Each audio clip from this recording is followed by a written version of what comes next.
Quentin Tarantino's participation in a New York anti-police brutality rally has sparked outrage from the New York Police Department, which is calling for a boycott of the famous director's films. It seems the boycott stems from comments Tarantino made at the protest rather than the protest itself. He said to the crowd, "When I see murders, I do not stand by. I have to call a murder, and I have to call the murderers the murderers." That comment most likely struck a chord with the NYPD union since a cop was killed in the line of duty 4 days prior. Patrick Lynch, the president of the union, said in a statement, "The police officers that Quentin Tarantino calls murderers aren't living in one of his depraved big screen fantasies. They're risking and sometimes sacrificing their lives to protect communities from real crime and mayhem."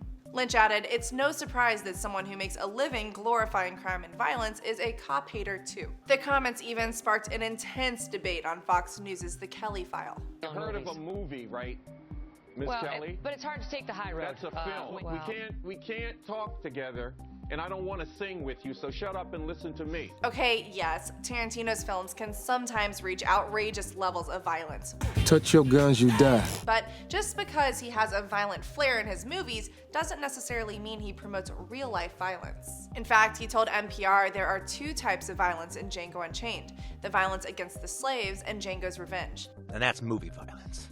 And that's fun. And that's cool. And that's really enjoyable. It's kind of what you're waiting for. And then there's this heated exchange. Tarantino lost it when an interviewer asked him if there's a relationship between violent movies and real-life violence. And you know where I stand on it. Which is that there's no relationship. Yes. But you haven't said why you think there's no relationship. It's none of your business what I think about that. And he told Newsday in 1994, the same year Pulp Fiction hit the big screen, "Real-life violence is one of the worst aspects of America." That same year, he told the Orlando Sentinel, "I have no problem with screen violence at all, but I have a big problem with real-life violence." Looking back, Tarantino has spent more than a decade separating his knack for movie violence from his distaste for violence in reality. However, Tarantino did tell the New York Post the timing of the rally was unfortunate. For Newsy, I'm Lexi Hamasfar.